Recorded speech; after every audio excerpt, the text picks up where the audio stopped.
The gentleman being interviewed is Tim Bentz, and the host of the show is Rob Sepehr from a broadcast on Blog Talk Radio titled Canaanite Altars and the Federal Reserve.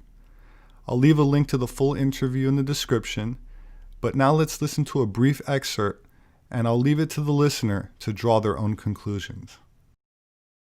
I knew something about Jekyll Island. I had looked at some of the financial issues in the 80s and 90s. I was looking at some of the spiritual applications to financial things, but I really was not up to speed on the history of Jekyll Island. I had just heard it from something. I'd not even read, the book that's called The Creature of Jekyll Island. I'd not even read that book, but I was aware of something about Jekyll Island and financial stuff. So I went in my brother's house, got my computer out, and I just got on the internet and typed in Jekyll Island, and it's like, what's going on with Jekyll Island? And so I discovered when I got online that the Jekyll Island Club, which was this historical,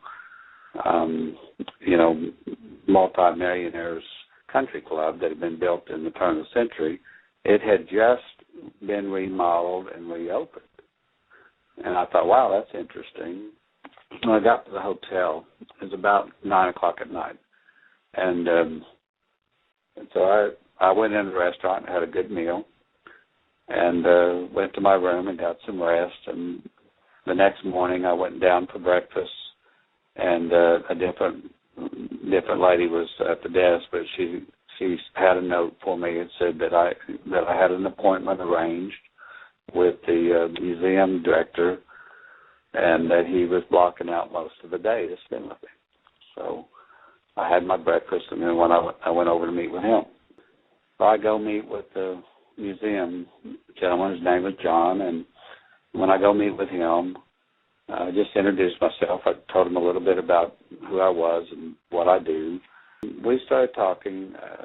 He was, of course, started out talking about the financial stuff, because this Jekyll Island is where the Federal Reserve banking system was birthed and conceived. And at one time, when it was functioning in the 1900s up to the 20s and 30s, some say 1/3, some say 2/3 of the world's wealth would vacation on that island. Mm-hmm. It was the highest conglomeration of wealth in a single place very often anywhere in the world back in the turn of the century.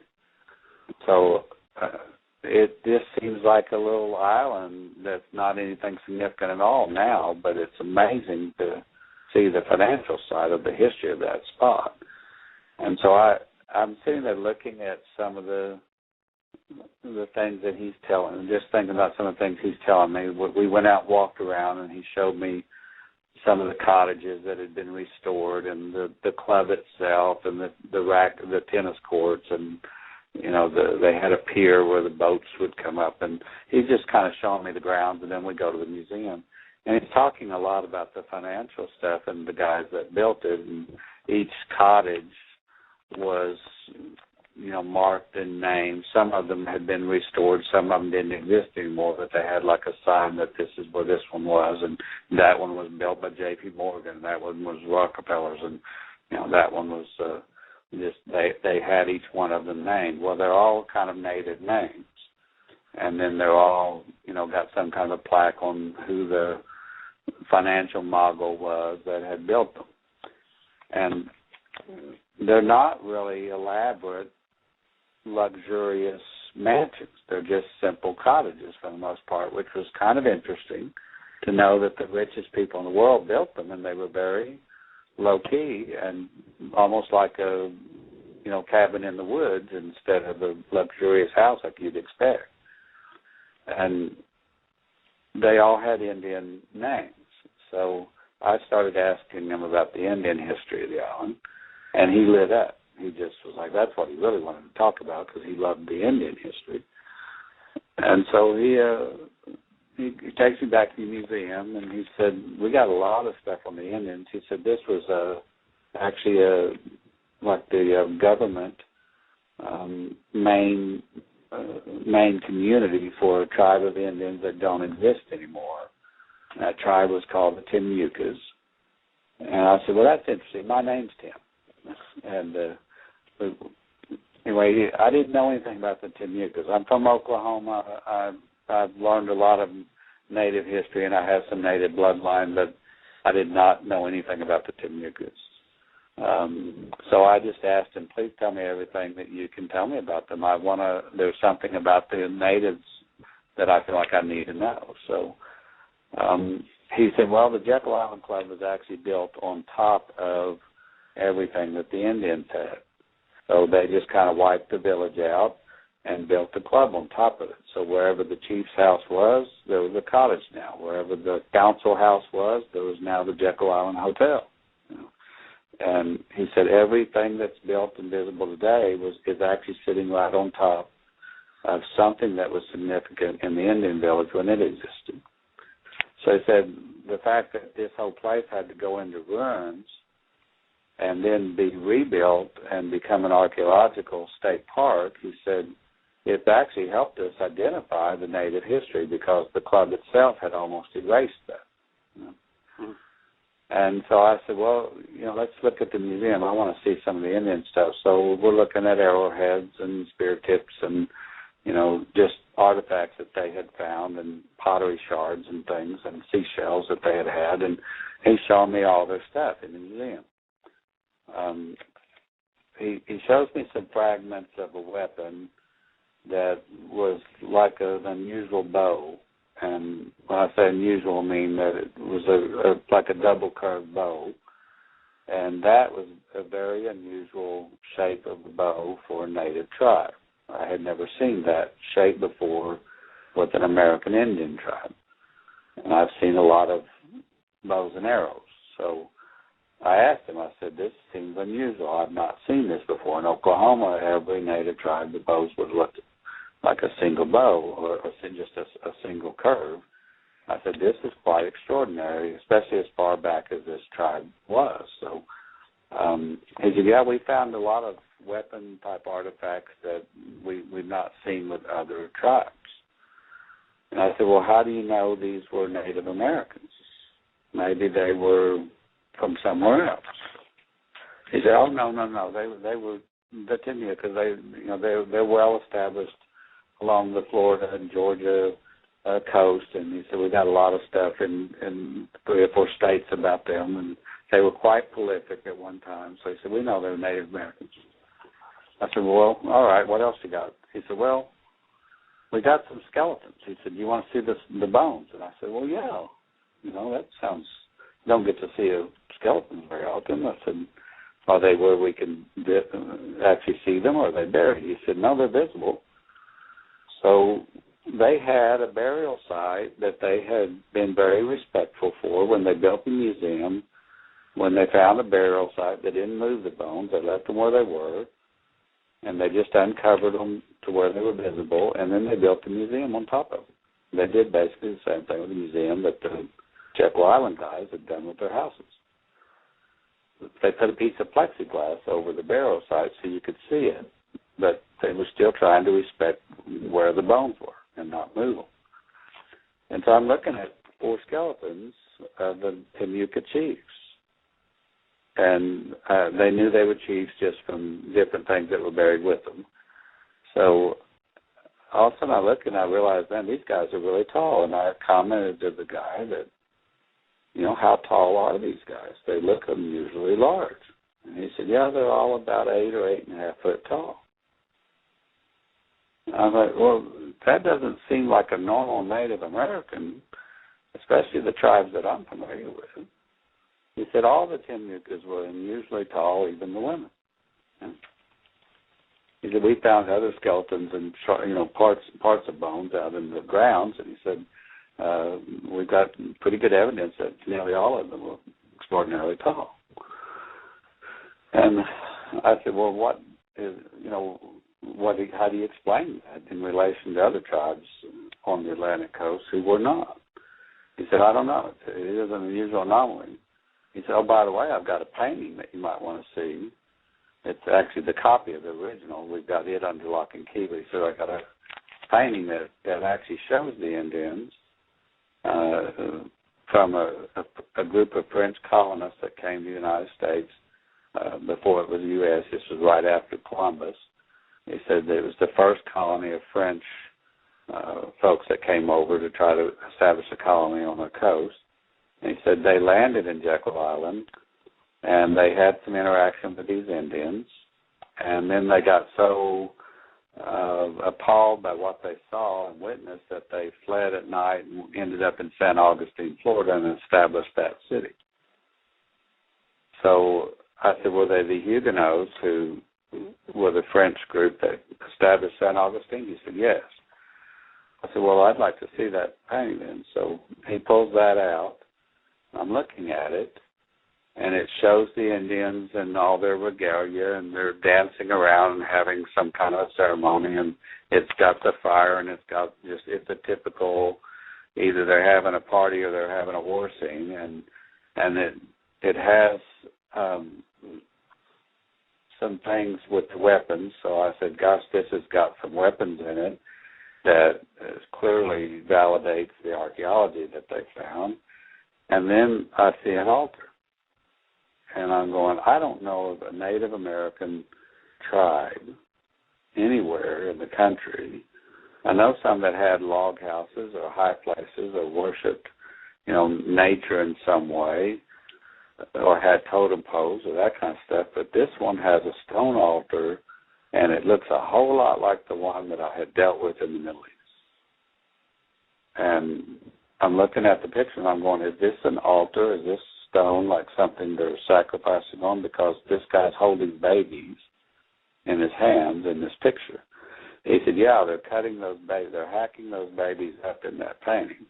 And so when you look at the details, two of the shamans or chiefs are holding a baby up by the ankles, and they're whacking their heads off and spilling the blood on this altar. Mm.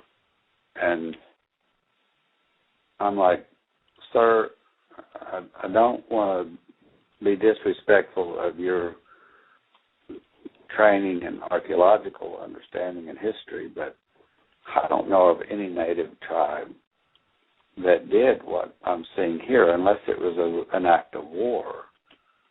And this is really, really unusual. And I've seen this type of scene with artifacts over in the Middle East. And I've seen weapons like this over in the Middle East. I said, are you sure this is Native Americans and not some kind of colony that came from over there? And he was convinced they were native. And I said, well, I'd like to show you some things on a few websites that identify artifacts in the Middle East countries, and especially Egypt and Israel and Syria and Jordan area, and some of those spots where there's some of these ancient groups. And I said, this type of altar, this type of religious ceremony, and some of these weapons, I've seen them before over there. Well, he was quite interested in that because he loves Native American history, but he's starting to question, maybe I need to dig into this more. That was his comment. So I said, at that point, then I thought, I believe this is why I'm here. I needed to see this and hear about this. At this point, I'm not that concerned about the financial stuff anymore. I'm wanting to know, where is this altar? And so I asked him, I said, can you take me to this altar? I often pray over these things, and it's very beneficial for the land and for the country and for the people. Can I go to this altar and see it? He said, I can take you to the altar, but you can't see it. And I said, why can't I see it? Is it buried? He said, no, it's not buried, but it has a house built on top of it. I said, who would be crazy enough to build their house on top of a blood sacrifice altar? He said, well, Rockefeller was. So, nice. I just okay, can we go there? And he said, yeah, it's just a short walk. Come on. And we've actually, had already walked by it. So he said, I've got the keys. He said, normally nobody can go in. the way these things are set up, they're historical homes now. The state of Georgia owns the park. They lease out to another group, the hotel, to run, but the houses are maintained on the National Historical Register, and they're part of the state park. So you can't go in any of them without a guided tour or permission, but you can go look in the windows and walk on the porches and walk all around them. And they're set up inside just like they were when they were actually being used back in the 20s and earlier. So we go over there, and he's got the keys, though. So we go into the house, and he takes me into the parlor. And he says, well, I know you're a praying guy, so you probably would like to have a little time to pray. He said, you're standing right on top of the altar right now. This is the room that is built on top of it. He said, I'm just going to go over here and sit down for a few minutes and read the newspaper, and I'll let you pray and do whatever you need to do. Now, this parlor, that's where those guys, J.P. Morgan and all those guys, actually conceived of the Federal Reserve, right? Right over that altar. That's exactly right. It's the room that they were sitting in when they drew up the entire legislation and plan to pass it that became the Federal Reserve Act. Wow. So this was the conception of the Federal Reserve banking system on the parlor sitting on top of a blood sacrifice altar. Where babies were sacrificed. Yes. And so all of a sudden it's like, wow, no wonder our banking system has so much corruption in it, even when people want to do the right thing, you know. No kidding. And so, just being a banker is not an easy job, but it's like, not all of them are bad guys, but it's like, wow. And that was not what our founders set up. That took over. It usurped the authority of the way our founding fathers suggested that we bank as a country. And even the way it was passed had a lot of, things that didn't seem right about it. But the idea that it was conceived like this, I'm going, this is not just a bunch of wealthy guys that got away for a vacation and came up with a profitable business plan. This has got something diabolical, something occultic about it, something evil that's wrapped up with it. Yeah. And so even if it had been a good idea and something beneficial for the country, which many would argue that it was, this demonic power must have gotten into it, because they didn't just create a bank, they created a banking system that every one of us have become subject to. So think about this. We've got a piece of money that wouldn't be of any value whatsoever if we didn't attribute value to it. Our dollars are only worth something because they're measured against something else. And the problem worldwide is every nation today, every nation is operating with fiat currency, and we're the ones that taught them how to do it. The change that the Federal Reserve did was not just to change the facial picture on the money. What they did is they took the right that our Constitution gave to the Treasury Department to print the money and set the value thereof. And they said, let us print it for you, and then we'll loan it back to you.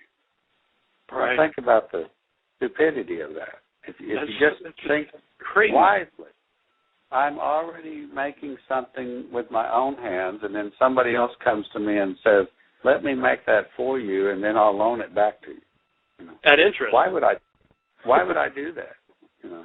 It's mine to start with. I don't need you to print it for me and then charge me interest to have it. But that's what we did. We set that up on a national scale, and where was the voice of the righteous when that happened? Why was there not a public outcry? It forces us to have debt, or we have no economy.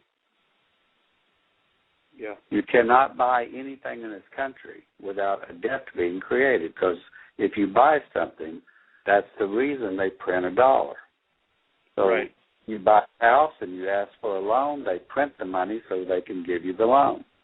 That creates debt whether you are borrowing or not. Every sale, every transaction, every exchange has to create a debt now to be done. So that is not necessary, but it is something we chose to allow. And unfortunately, due to technical difficulties, the show cut off right about this point in the broadcast. My name is Robert Sepehr. I'm an anthropologist. My published work is available on Amazon. My books make a great gift. If you'd like to support my work, you can do that through patreon.com. There should be a link in the description section for those who are interested. I appreciate it very much. Thank you. Please hit the like button and subscribe for future updates. As always, I look forward to reading your thoughts, so kindly leave a comment below. Please have a wonderful weekend, and I hope to see you again soon.